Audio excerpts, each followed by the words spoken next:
Bora, gente.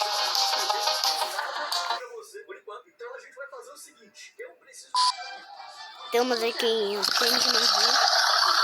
Peraí, deixa eu ver aqui. Meu nome é Barry Allen, eu sou o homem mais rápido do mundo. Eu vi a cena toda. Eu quero ver se esse vídeo é bom. O que foi? Que foi, Chavinho? Chavinho tá chorando.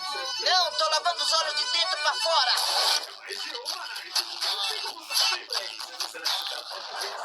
Caramba, Chaves. O que foi? Tá chorando? Tá segurando a parede. Não, senhor. Agora o senhor vai me explicar quando vai me pagar os meses de aluguel que me deve. Um momento, não mude de assunto, seu barriga. Eu estou pedindo que... Não, senhor! Vamos resolver isso mesmo que eu tenha que acabar com o senhor. Papai! Não seja tonto, Kiko. Ele falou em sentido figurado. Explica pra ele. Não, o senhor sabe que isso é uma conversa de homem para homem. Está bem? Cadê o outro?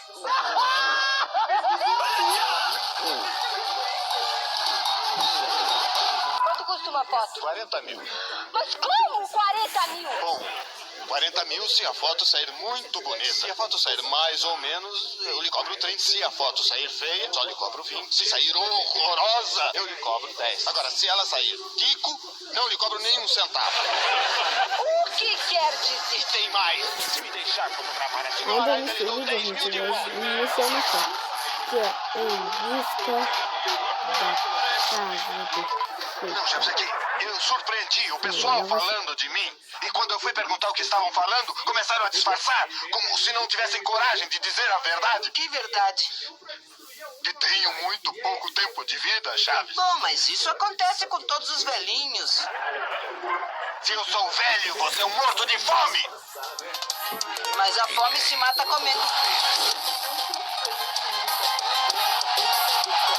Ô, Chaves. Não se diz o quê? Se diz senhor burro. Senhor burro. Sabe o que é? Eu queria pedir um favor. Outro? Se alguém ouvir isso, vai pensar que eu passo a vida lhe pedindo favores. Não, e não acaba de mandar Pra tu jogar a vassoura lá começar, fora, não foi? Sim, mas eu não pedi por favor. Te mandei a força. roubar o quadro. Não se preocupe, que não vai lhe dar trabalho nenhum. Além disso, qualquer idiota poderia fazer. Por que o senhor não faz? Como é que não tente mudar de assunto, Chaves. Diga, como você me encontra? Como encontro? Sim, sim. Procurando. Quero dizer, como pareço de Eu vou ver saúde? esse Tenho algo vídeo. errado na cara, A olha. história de final Tudo. completa. Tá querendo dizer que... Não é possível, calma. Como que eu vou enfrentar ele nessa situação? Não sei. Cansado disso, ele estava desesperado Desculpa, para gente, finalmente que eu tava libertar sua irmã. assistindo Quando ele isso. chegou, Só que eu tô lá tenho que ver o novamente. primeiro Já fez você episódio. esperar tempo suficiente Vamos, pra ele. Então ele encobriu a morte de Von Guy e os negócios continuaram com... vamos nessa. Este vídeo é uma interação. That's just a theory. A game theory. Ei, você parece interessado na história de FNAF. Tá cansado de todas essas especulações? Você Não. quer algo que é inegavelmente canônico? Não. Ó, bem... Que pena então, vou te contar mesmo assim. Deixa eu ver. Olha que bonitinho. Engraçado que é tudo animado.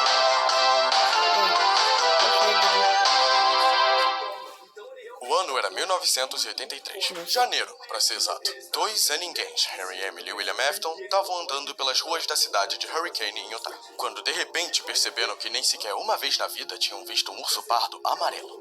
Foi então que o destino deles foi selado, e eles sabiam que deviam cumpri-lo.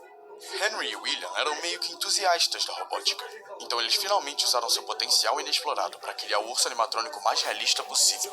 Na primeira tentativa, eles fizeram um urso amarelo decrépito com dentes e garras gigantes. Isso não era muito realista. William, no entanto, lembrou que no porta-malas do seu carro tinha um conjunto de discos que podia emitir frequências de áudio e fazer as pessoas verem ursos reais. Eles enfiaram os discos no animatrônico.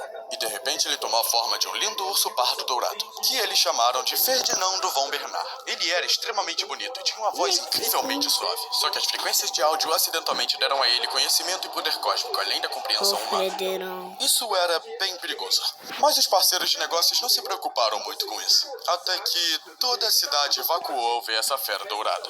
Pelo visto, as pessoas têm medo de ursos soltos. Nossa, que surpresa! Esse medo não foi à toa, é claro. Ferdinando foi pego jantando o dono de um restaurante local, e ele fugiu da cena do crime antes que a polícia pudesse chegar até ele. William e Harry perceberam que tinham sido meio precavidos demais com a sua primeira criação. O bom é que literalmente ninguém sabia ou se importava com quem eles eram, então eles saíram impunes. Mais tarde, no mesmo mês, eles projetaram um animatrônico simplesmente baseado em Ferdinando. Esse personagem foi uma baita recaída, sendo ao mesmo tempo mais simples e mais estúpido. Mas isso não importava pra tudo. Eles amavam sua criação. E com isso, Fredbear nasceu. Que fofinho. No início eles não tinham realmente onde colocá-lo, então eles optaram pelo lixão. Ele era realmente um diamante bruto. Surpreendentemente, essa tentativa de entretenimento foi tão divertida para os cidadãos de Hurricane que William e Harry conseguiram dinheiro suficiente para pagar um restaurante recentemente. Restaurante do seu Fredbear ia Zé. ser uma estrela. Infelizmente, esse animatrônico foi extremamente mal projetado, e as tentativas de projetar inteligência artificial rapidamente causaram problemas. Em 31 de fevereiro de 1983, sua primeira apresentação no palco diante de crianças fez ele entrar em combustão espontânea devido a um colapso nervoso. William e Harry, de coração partido por esse evento trágico, se esforçaram para garantir que isso nunca mais acontecesse. Isso também levou William a ameaçar o governo dos Estados Unidos, e eles atenderam suas exigências de eliminar 31 de fevereiro do calendário para sempre. Depois disso, eles se concentraram em fazer algo sem falhas.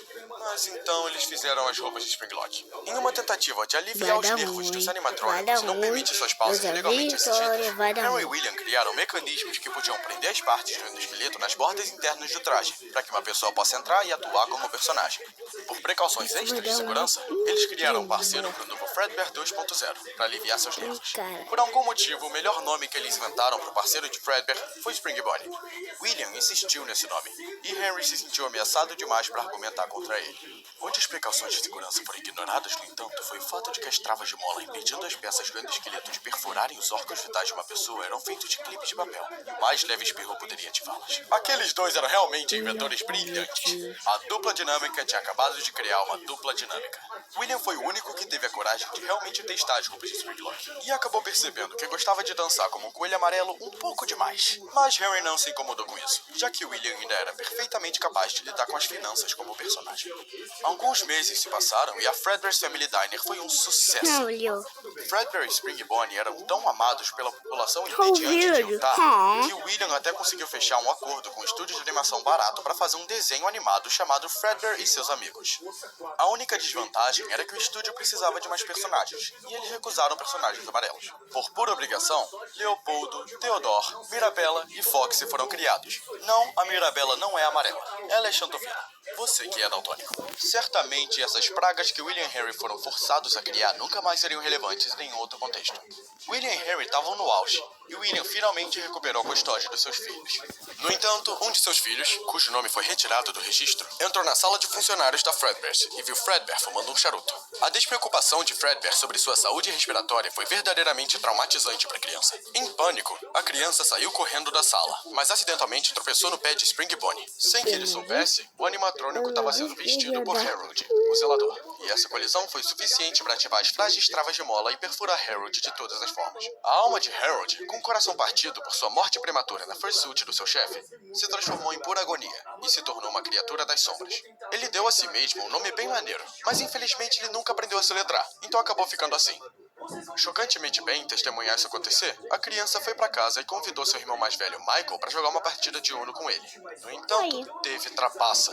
Essa criança era, na verdade, um ser humano terrível e colocou cartas extras no baralho, o que fez com que Michael comprasse 4 cartas, 8 turnos seguidos. Enfurecido, Michael colocou uma máscara de Foxy e começou a gritar com a criança. A criança, irritada com seu comportamento, decidiu sacanear Mike até que ele se cansasse de fazer isso, e começou a fingir chorar sem parar. Talvez, só talvez isso fizesse seu irmão se sentir mal. Michael, no entanto, era muito mais resistente do que a criança esperava, e esse comportamento continuou por uma semana inteira. A criança, querendo fazer qualquer outra coisa para passar o tempo, entrou na Fredbear novamente em uma tentativa de enfrentar seus medos, até ser encurralado pelo caixa, Trevor, vestindo a roupa de Fredbear. A criança então percebeu que Trevor estava segurando o anúncio de um consultório de dentista meia boca na mão.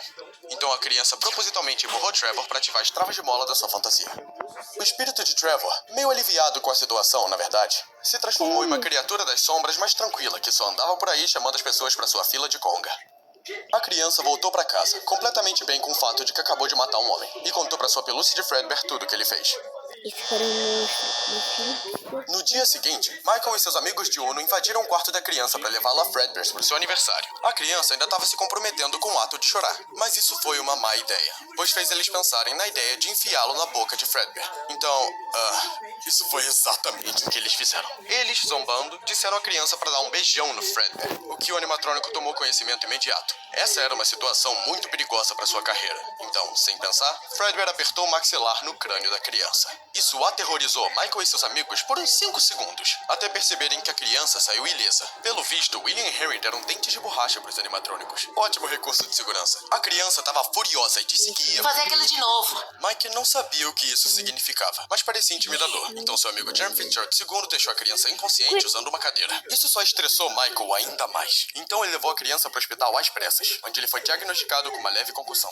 Quando a criança acordou, ele olhou para Michael e disse que nunca existiu. Quando Michael perguntou o que isso significava, a criança se fundiu com ele e tornou ele um pouco mais pálido. Esse foi um dia bem ruim pro Michael. Quando ele foi contar ao seu pai sobre isso, William não tinha ideia do que ele queria dizer com o irmãozinho. Ele disse pro Mike parar de inventar histórias, jogar fora aquela máscara de respeitosa e começar a estudar engenharia. Isso soou bom o suficiente, então foi o que ele fez. Mas acontece que os funcionários da Fredbear chamaram a polícia, porque os corpos de Harold e Trevor estavam jogados no chão, e ninguém se importou em fazer nada sobre isso até então. Então, o restaurante foi fechado, e a mídia culpou a mordida de 83, para encerrar abruptamente a carreira de Fredbear.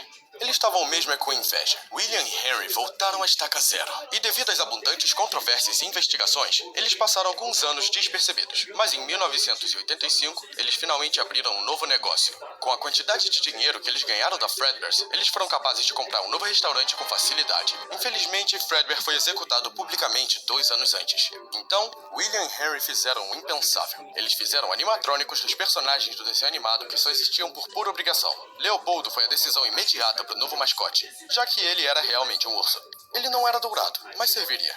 Só que o público não gostou muito desse nome, então depois de 5 segundos discutindo, eles já nomearam ele para Freddy Fazbear. O plano inicial era ele ser parceiro de Spring Bonnie, mas William se recusou a trabalhar com qualquer tipo de urso que não fosse dourado. Então Harry optou por renomear Theodore para simplesmente Bonnie. Isso funcionou bem o suficiente. No entanto, deixar esses personagens tão parecidos com seus precedentes superiores preocupou Henry e William, já que o público podia facilmente perceber isso. Então, eles adicionaram outro personagem à banda, para distrair as pessoas. Mirabella. Dado o fato de que ela não tinha características abertamente femininas, Henry e William decidiram renomeá-la como Tika, para garantir que qualquer falante de espanhol soubesse que ela era uma menina. Tinha mais um personagem que eles podiam usar, sendo Foxy, o pirata. Esse foi um truque que o desenho animado usou para aumentar as classificações. Harry não se importava com o personagem, mas William odiava ele. Por enquanto, os sócios resolveram enfiar ele no canto do restaurante, longe dos 3 que eles realmente toleravam. Depois de abrir o local, no entanto, os dois rapidamente perceberam que as crianças não se importavam com os 3 artistas de palco. Algo sobre temática ser mais interessante. À medida